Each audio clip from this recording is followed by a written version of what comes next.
my friends, and today we are starting Brand Your Dream Show episode number 3.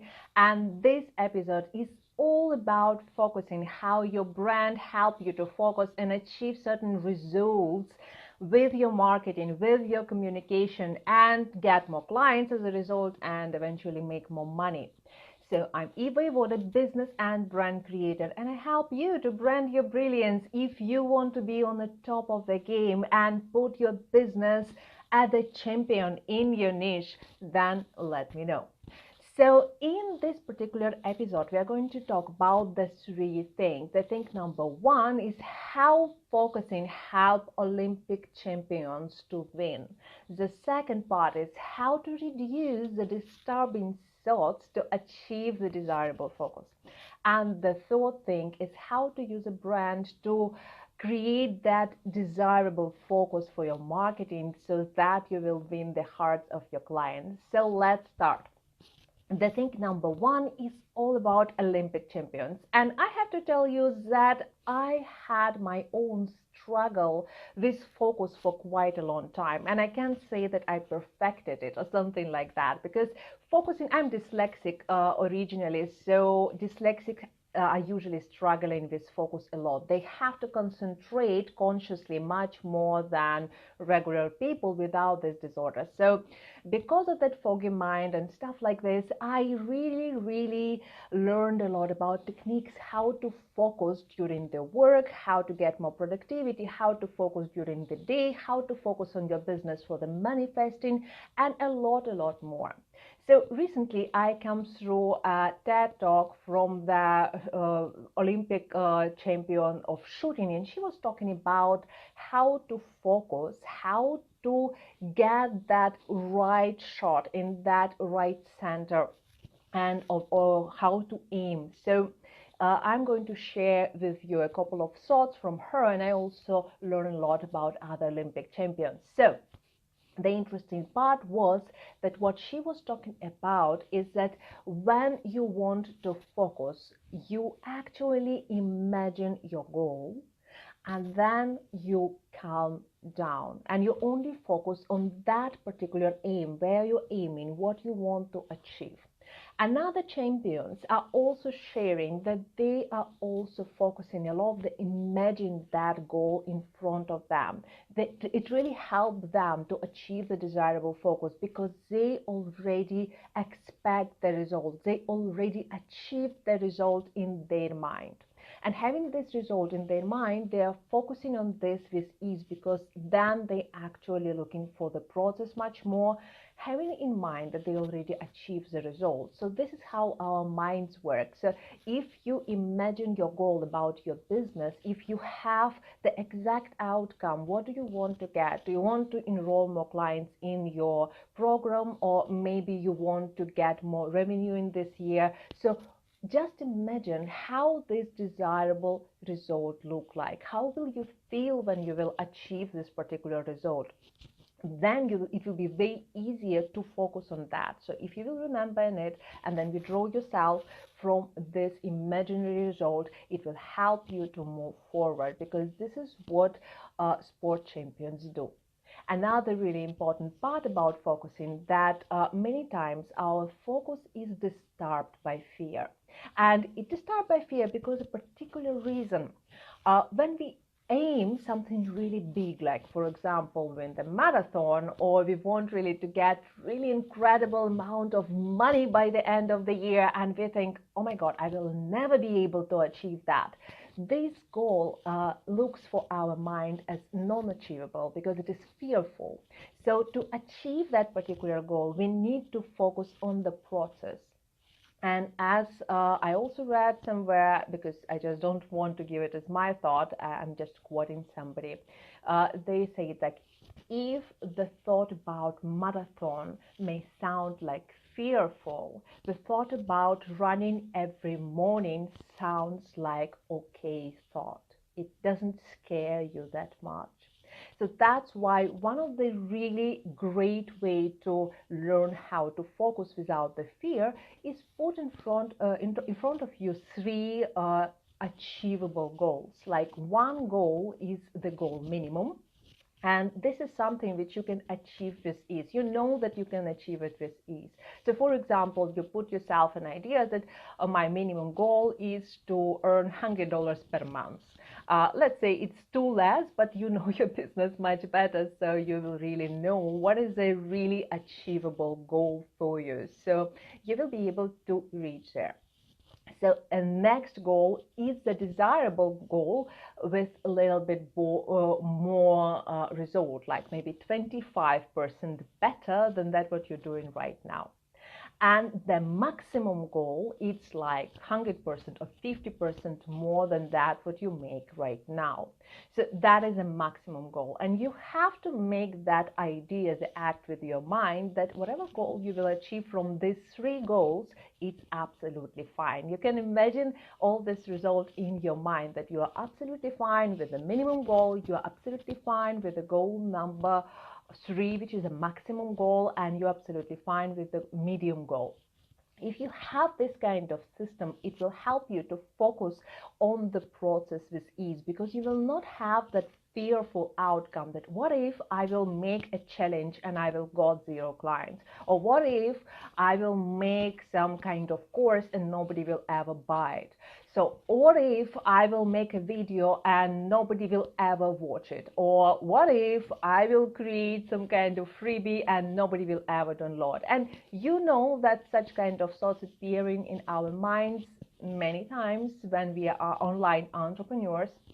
Because when we do, even with research, even with dedication, we do a lot of things, and then when something doesn't work, it feels really, really sad, because we put so much attention, we put so much energy into this, and then when the goal is not achieved, it's really, really putting us down, and we don't want to take the next step. And the interesting part then, when you do the work consistently, and that is exactly what Olympic champions do, they consistently moving towards their goal without any expectation of the result. They put that goal and then they focus on the process. So as you see, they actually focus on the goal for a while and then they focus on the process.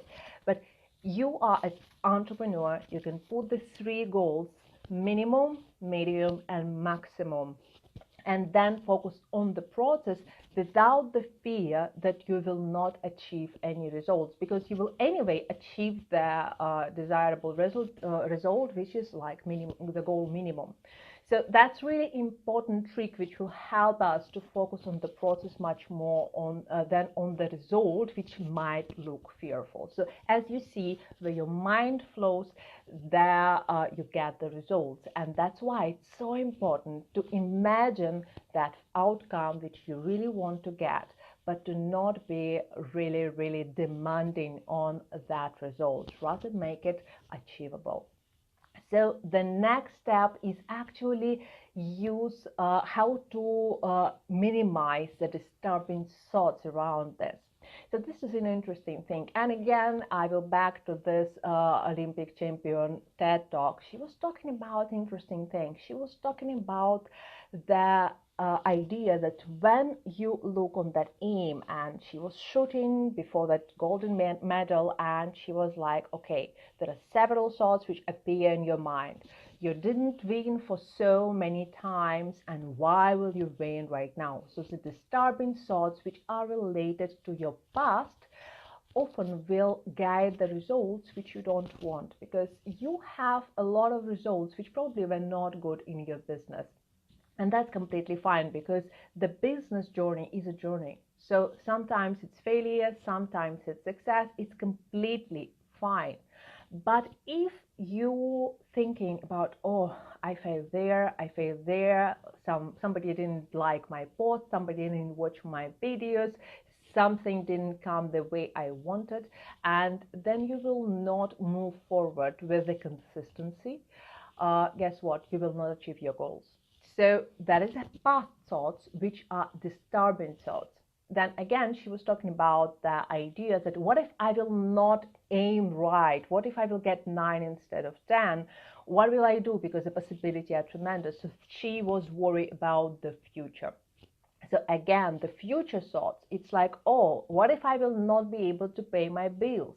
Or what will happen if I will not be able to achieve X? Or what will happen if I will get nobody to join my challenge or something like that? So there are a lot of fearful thoughts about our future, which basically are not exist. I mean, like future is not exist and the past is not exist also. And that is a very interesting thing, which is like really common for many philosophers nowadays. They're discussing it a lot about now, the power of now.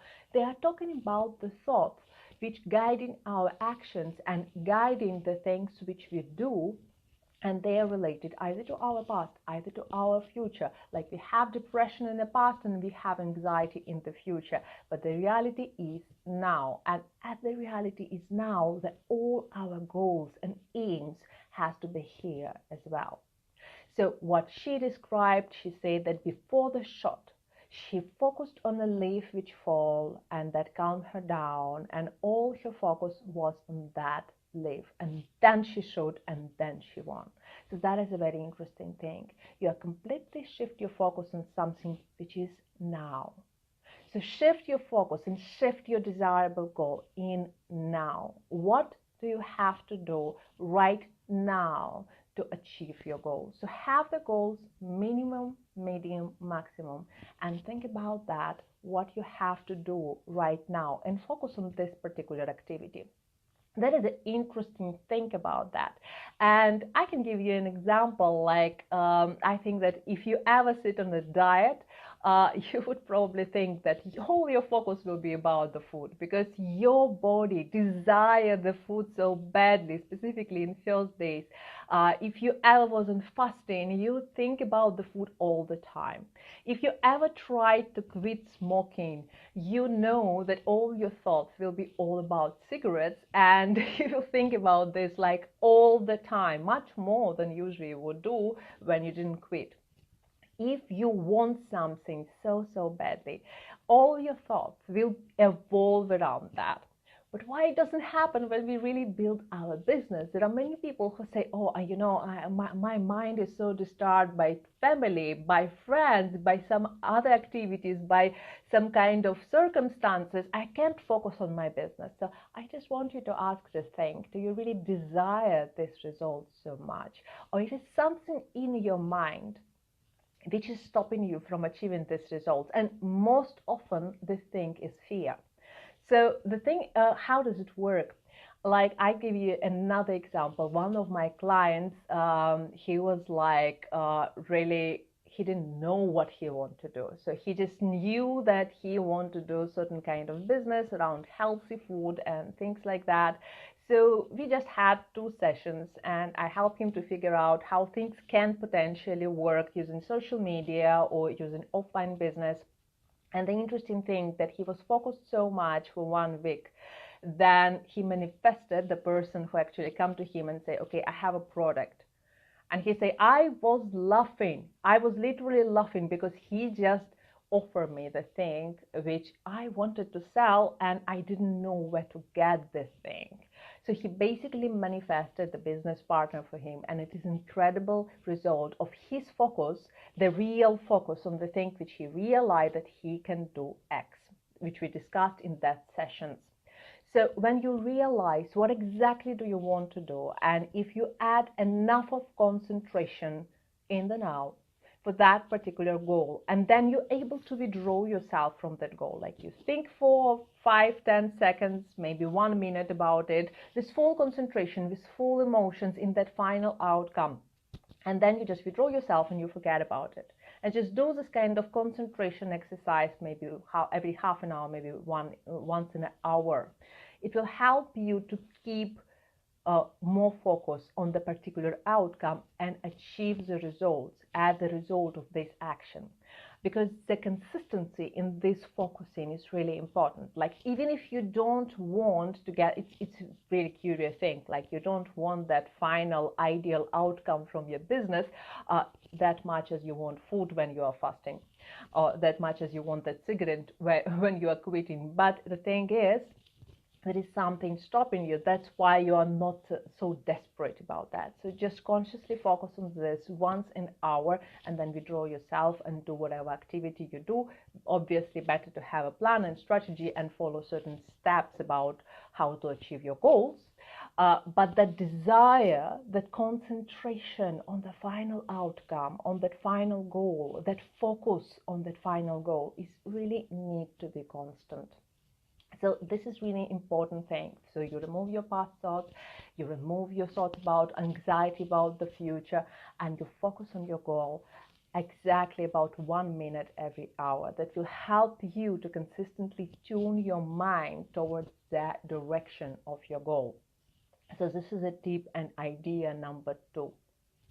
Now let's come to the really important topic, the third topic, which is resulting of this two, which is how brand positioning helping you to work lesser but smarter. So I will talk about several examples from my clients and the big brands, and I just want you to understand one important thing. When we talk about brand experts, it's really important to understand branding is a holistic approach to your video, to your content, to your design, to your sites, to everything, to your tone of the voice, to the way how you communicate, to the way how you look and feel, everything.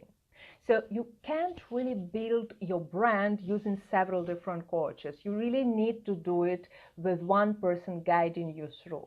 So you definitely can get some skills about video separately. You definitely can get some skills about design or copywriting or something like this. But when you build a brand, you really need to understand how to implement the concept, the message of your brand across all media so that people can get that flavor and idea. What exactly do you do? How can you help them? Why do you do it? And how can they benefit? So this is really important thing. So brand positioning statement, it is exactly an idea about the focus which you use in all your communication. So when we talk about brand positioning statement, I can give you an example from my client, which we just had a talk about this today, and we were working on her brand positioning statement. And what did she say? It was really funny. She say like, if you will be able to explain to me what exactly do I do in my business, you will make my life so easy, because I will be able to explain clients on phone what exactly do I do. I always stuck with that. And that was really funny because I said exactly that. That's exactly what brand does, because once we build this, all your managers, all your company, all your communication will build around this brand positioning statement. So she was really excited about this. And now I'll give you another example how those things work for really big brands. So one of the examples is L'Oreal. So you know that L'Oreal is really huge brand, and they attract a lot of women around the world. But what exactly do they sell? Because I know that if you will think about it, they quite probably sell cosmetics, you will say, the first idea. But interestingly enough, they sell the self-worth. That is a very interesting thing, because what the message which they give is because you're worth it. That's an interesting thing, because many women, and this is exactly their target audience, feel that low self-esteem. They feel uncomfortable with who they are. They feel a little bit too old, or they feel too wrinkly, or they feel that their skin isn't perfect. They feel like the hair isn't perfect. They actually have that worthiness issues. And that's exactly what the marketers caught up, and they built that excellent motto. They build this because you're worth it. And they use it across every single piece of their communication. This is how they actually build that holistic approach across all the communication which they do. If you will watch the commercials, if you will read any text from them, you'll find out that this is idea which they sell. So they basically do not sell cosmetics. They do sell worthiness, the self-worth. And this is exactly the desirable outcome which women get when they buying these cosmetics, because they say, okay, I'm worthy, I'm buying L'Oreal. That's logical. So as you see, the things work for big brands very well. Now, when we talk about the niching using the brand positioning statement, this is really interesting thing, because when we are talking about Apple, when they started their computers, Apple versus PC. So when we talk about PC, is a general product. Basically, it's a computer for masses, and everybody use it, everybody like it or not like it. But this is like a washing machine, or maybe some telephone, or maybe some kind of other average thing, other device which is available in your home, like microwave. So nobody like or have emotional attachment to the PC unless the Windows crashes and then they hate it.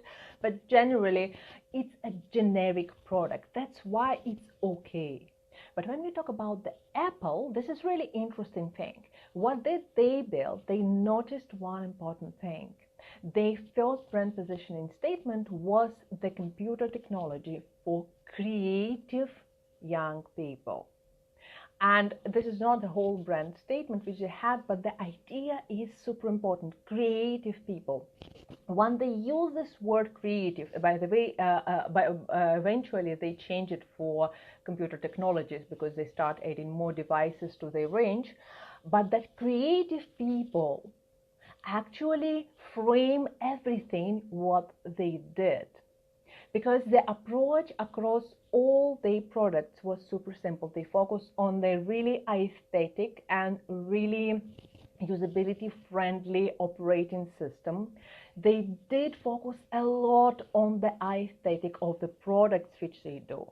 They did focus a lot about the sound, about the creative part, about the creative outcome which people can get from their devices. That's why it's so important to have this idea to who do you talk.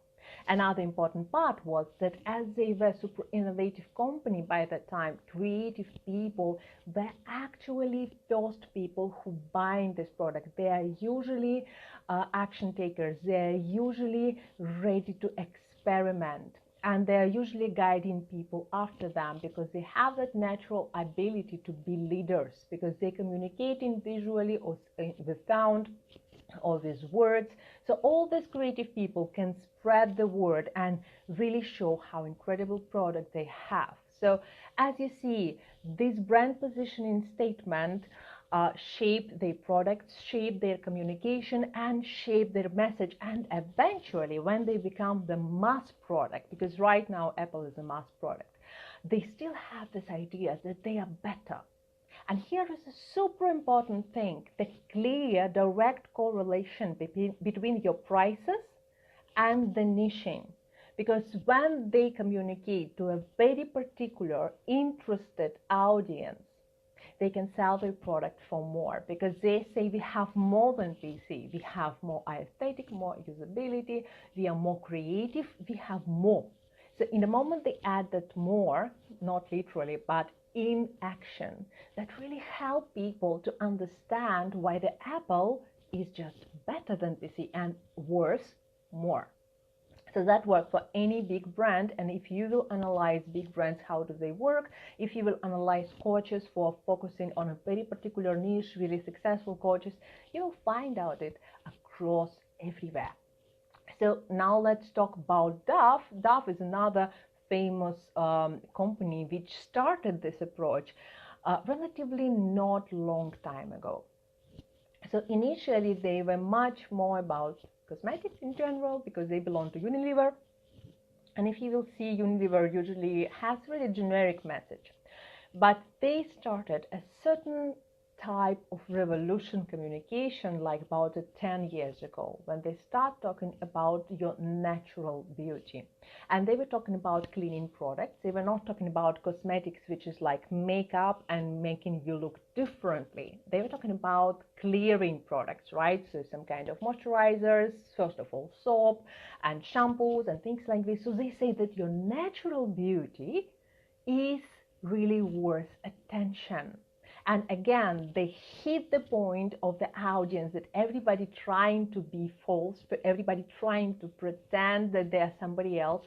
And that was exactly the rise of that trend, like, you know, being authentic, being you, loving who you are. And they hit this point straight exactly in that moment when it was just rising.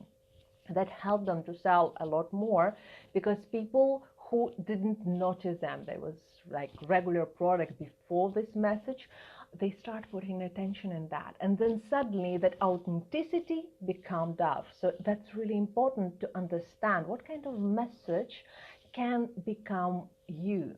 So if you build your brand message really, really clearly, if you build this brand positioning statement, and then you build all your communication around it, you start working lesser but smarter. Why so? Because you don't really need to focus on everything around you. You don't really need to focus on everybody.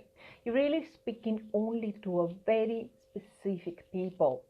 And you're really creating very specific products, and your messages, your videos, your designs, your words, everything is wrapped around this brand positioning statement. This is how brand champions win the market. This is how they focus on one really specific idea about how they do this product, why do they do this product, and who do they sell this particular product. So this particular focus, which they show across all the communications, the holistic approach to their brand, help them to win customers way easier than for their competitors who are generic. So for example, again, I can give you Samsung. Samsung trying to play this game, but they are more like PC versus Apple. This is exactly the same thing. So Samsung is a great Android phone, but they do not have that clarity about what do they sell, who do they sell, and probably they don't need it. So the thing is that you really need to decide, do you want to make that little bit exclusivity to your brand? Do you really want to be a different something, different product or different brand, different business, so that people remember you for your uniqueness, for the special unique gift which you have? And when you define your niche, who you are, what is your brilliance is all about, this will help you not just stand out in overcrowded market, but also craft all your communication and build your product around this and work really lesser, because now you only focused on one thing. How to build the content around this, how to build the product around this, how to please this particular small audience, which is this audience, basically your ideal clients. They are really eager to buy your product, and they're eager to follow you and spread the word and things like that. So this will help you to work lesser. So now just let me wrap up this particular training, and I will tell you again the 3 methods and 3 ideas how you can use the focus to get more results in your business and make more money. So the first one is focusing without fear on your goals. So you really reduce the fear by making 3 goals: the minimum, medium, and maximum. This will help you to get an achievable goal and the desirable goal, and any of these goals will be fine for you. So you have no fear, and you just need to focus on the process. The second tip was to reduce the thoughts from the past, which are depressing thoughts of the past failures, and remove the thoughts from the future, which is future anxiety, and think about this process in the now. And just create this small habit. Focus on your desirable outcome 1 minute in an hour. Just focus on it, feel it and enjoy it, and really get that emotional connection with your goal just for 1 minute. Then withdraw yourself and do whatever job you have to do to achieve this goal without even thinking about that. Just 1 minute in every hour, except when you sleep, of course. So the third one, create brand positioning statement and decrease amount of work when you talk about everything and talk to everybody, and focus on this message across all of your communication, in your video, in your design, in your words, everywhere. This will help you to get more by doing less and being extremely focused, so that you will not spread your energy and attention in so thousand different ways. You'll be really focused and you will be much more energized, I promise. So that's my message for you for today. I hope you enjoyed. If you have any questions, just ask them in the comments below. And I will see you next time. Bye bye.